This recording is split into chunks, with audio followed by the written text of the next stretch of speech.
Oui.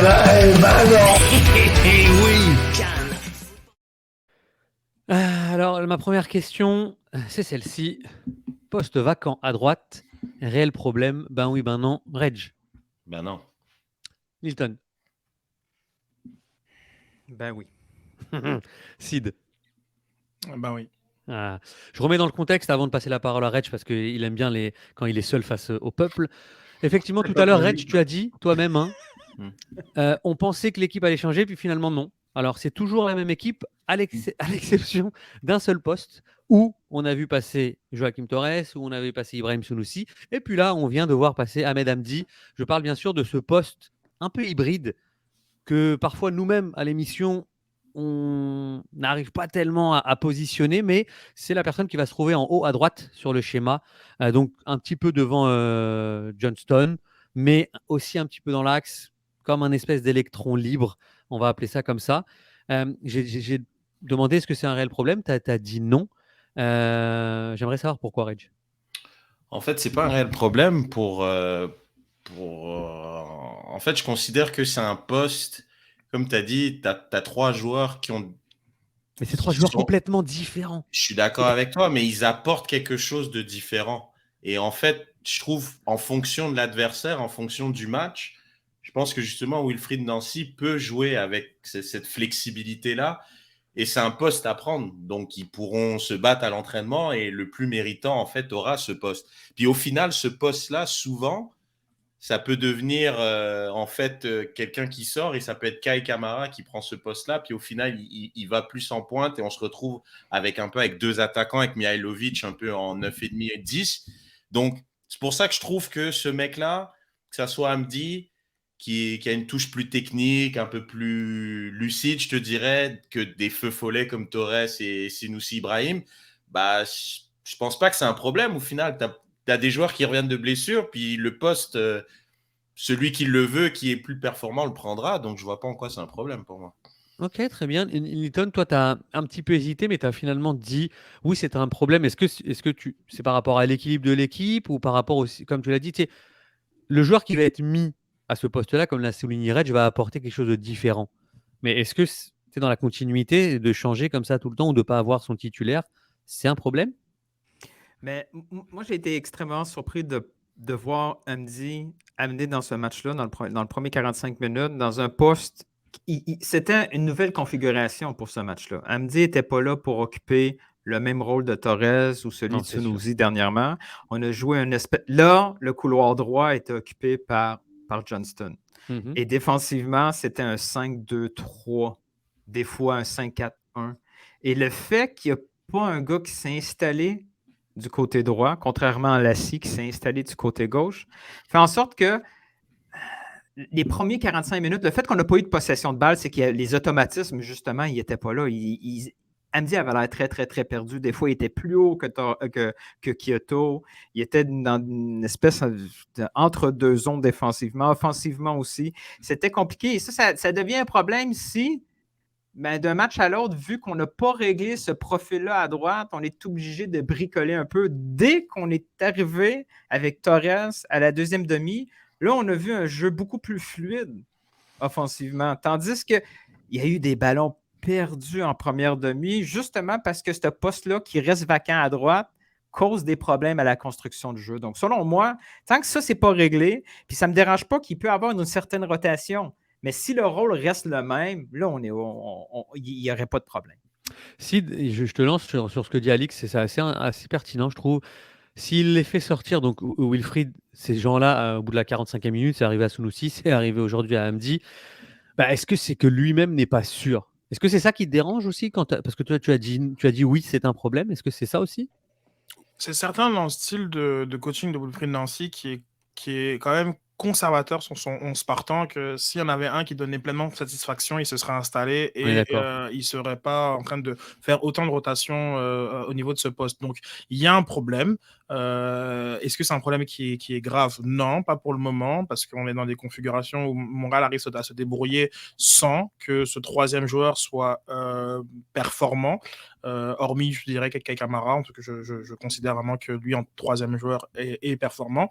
Mais dans le rôle, parce que c'est surtout ça dont il est question, dans le rôle du système de base de Wilfried Nancy, on n'a pas trouvé encore le joueur qui est pour s'installer. Et puis, lorsque tu projettes pas le potentiel, peut-être ça c'est un mot trop fort, mais les performances des différents joueurs que tu as utilisés, il n'y en a pas un du tout qui se détache. Je veux dire, on est beaucoup dans la pensée magique que oui, on aimerait bien. Ou autre. Tu sais, nous, on a aimé au bout d'un ou deux matchs. Ah, c'est Sunusi, ce qu'il apporte, c'est bien, mais en même temps, c'était plus en contraste à ce que Torres n'apportait pas, puisque très rapidement, Sunusi, il est retombé dans sa moyenne habituelle. Et puis, on voit qu'il a aussi beaucoup à apprendre dans ce poste d'ailier droit. Donc c'est pas comme s'il y en avait un qui te donnait satisfaction. Puis, on va pas non plus tomber dans l'excès inverse. Tantôt, je piquais un petit peu Reg par rapport au fait que tu fais rentrer Torres.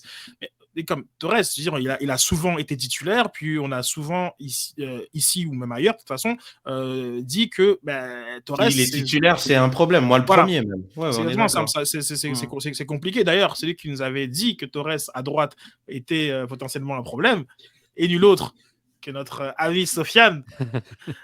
Aïd Moubarak, Sofiane. Aïd Moubarak, كل عام وانتم بخير. C'est passé quoi là? Salut Sofiane.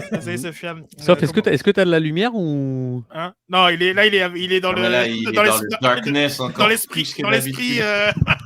Va pas là. Il nous donne ça, on prend ça. Ok, on prend ce que tu veux. I am vengeance.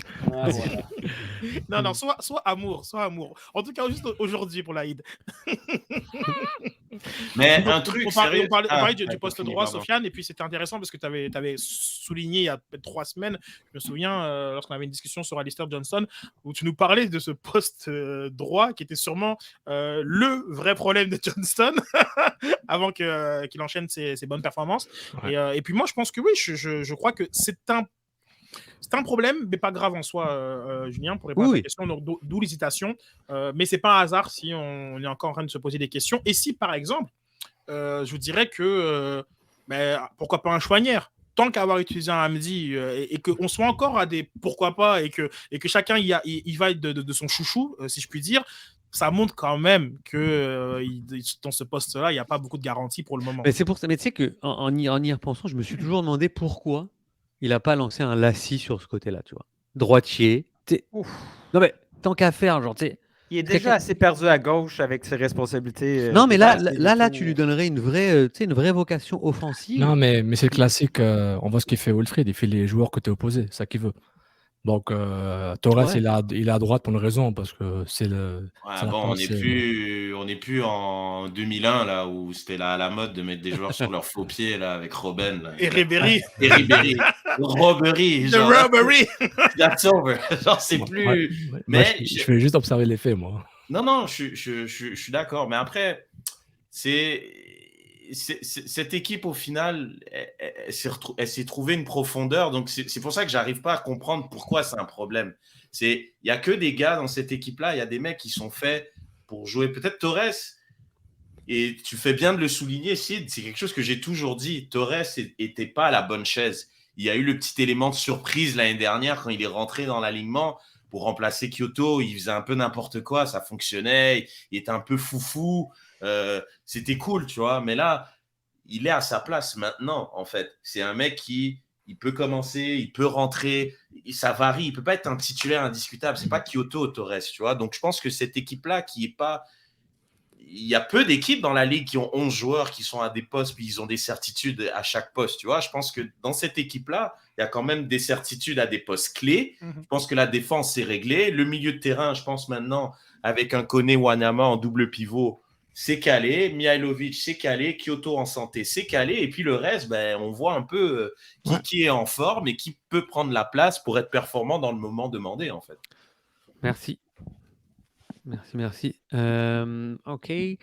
Sid, je crois que tu avais un petit commentaire à faire, non ?